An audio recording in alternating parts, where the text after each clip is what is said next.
Hey guys, what's up? Redman80 here, and today I have for you guys a quarterfinal match between the Sequim Malamars versus the Berkhamsted Bastiodons. However, I am not alone to commentate over this match. With me, I have the lovely Bob, coach of the Philly Shuckles. Hello, everybody. So, today we're going to be looking at Gargleflop and Robotnik is Sexy. These guys are really, really good friends, and matches between them are always super, super interesting. Both of these guys prepped really interestingly. Gargleflop issued his normal double Dragon Core, and Robotnik actually went ahead and he brought pretty much his usual team, but with his newest addition.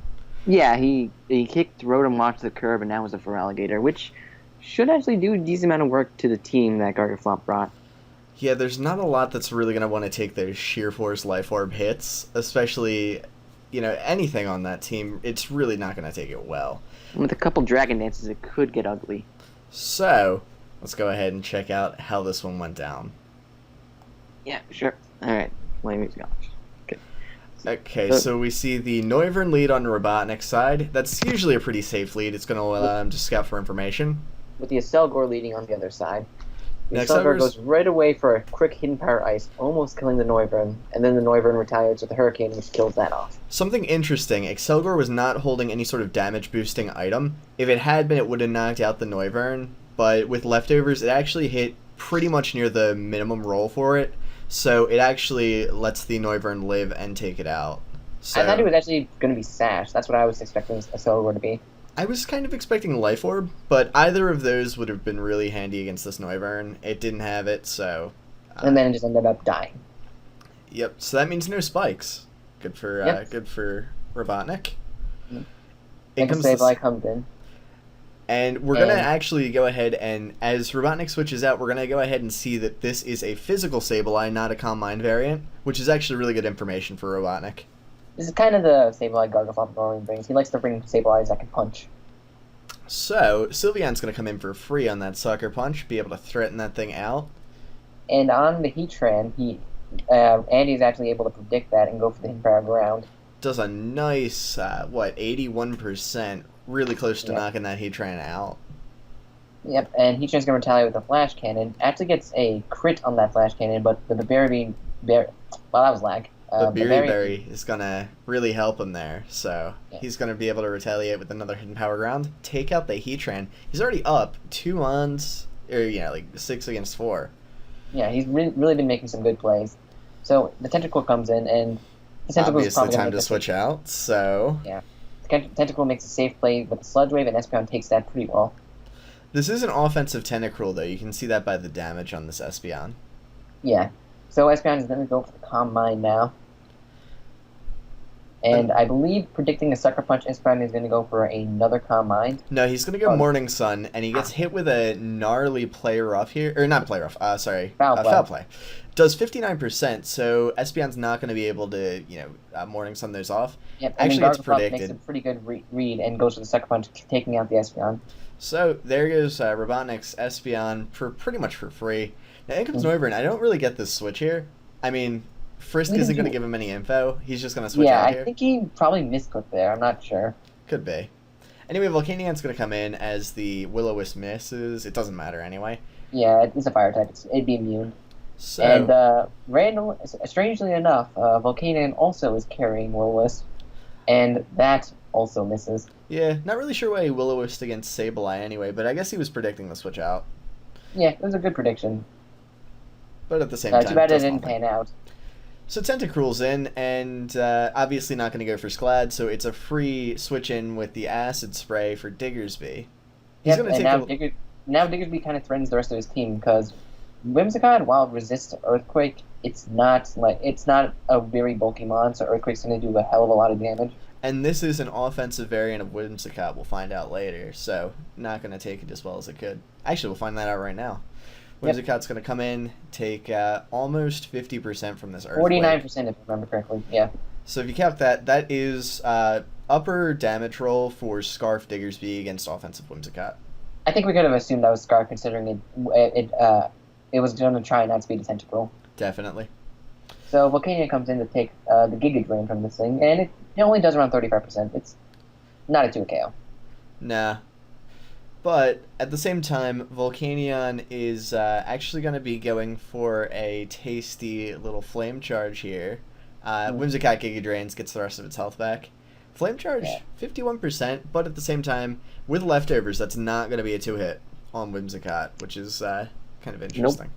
And then, interestingly enough, he actually goes to the Encore right here, so that Volcanion is trapped using Flame Charge and not that threatening to the rest of his team. Yep. So that means Tentacruel's going to be able to come in here and just be able to threaten out the Volcanion Sludge Bomb, or Sludge... Is it Sludge Bomb or Sludge Wave? Anyway, I believe he had Sludge Wave. So that will do probably enough damage to finish off Volcanion at this point. I would assume. I mean, Tentacruel is not the strongest mon, but it's not piss poor. Yeah, so Robotnik pretty much has to switch here. Yeah, or he could sack Volcanion to get a free switch into Tentacruel. I mean, not Tentacruel, into Diggersby. That would be probably a good play. But in comes Feraligatr, takes 42% from that Sludge Wave. That's not exactly ideal for him.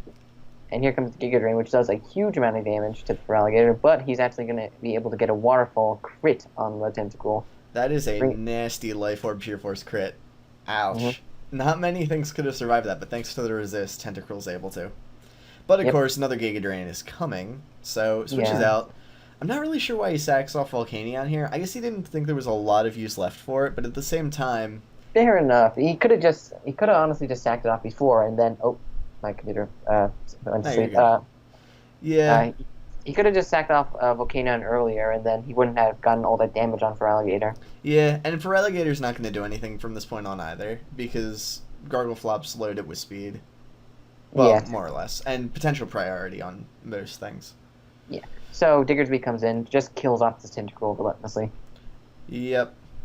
That's a little bit... That's tragic, really. Now, in comes the Medicham here. Gargleflop is actually bluffing the Scarf. Yeah, I assume... I didn't watch this battle live, but I assume what he was trying to do was he made this move immediately as possible just so that he could bluff the Scarf. So, Robotnik is actually going to call that bluff, goes for the Earthquake anyway, and scores the kill against Medicham. And at this point, it's kind of just game over. Really it is. Which is... Sableye comes in, it's going to take a hefty chunk from this Earthquake right now. 43%. But Foul Play is going to be enough to 2-hit Diggersby at this point. Unfortunately, it's just not enough. Yeah, and these next couple plays, kind of confuse me a bit. After Diggersby goes down, he actually sends out, let me wait for it, Feraligatr of all things. And maybe he was assuming Gargleflop would predict the Aqua Jet? I'm not really sure. I don't know what he was trying to do. He just let his guy die. Sylveon was the best play. Yeah. Oh, well. Anyway, Sylveon comes in now, goes for... Arrest. Which is interesting. It's a Rest Talk Sylveon, so... Yeah, no, it's a bit weird, but I can understand. He just wanted to make sure he can live Sylveon's hits. Plus, Gargleflop has been known to stack Toxic Spikes, so maybe he was thinking that. Yeah, that was a decent idea. But anyway, Robotnik actually gets a really fortunate Sleep Talk here and gets an attack rather than hitting Rest. To be fair, it's 2/3 attacks on him. In power and Hyper Voice, so it's probably going to be an attack. True. And Whimsicott doesn't have that much bulk, so it's probably going to die from it. Well, it was 10% anyway. But yeah. Anyway, so with that, he rolls another Sleep Talk and again gets an attack, which is pretty nice, and kills off the Sableye. And with that, that's a 2-0 victory for Andy and the Sequim Malamars. So congratulations to the Malamars. They are moving on. They're going to be fighting the winner of Duffy and Socrates. Which is going to be a very interesting match. I think how Andy won this match is that I think they both planned pretty well. I think that Andy just made some better predictions in this game. Yep.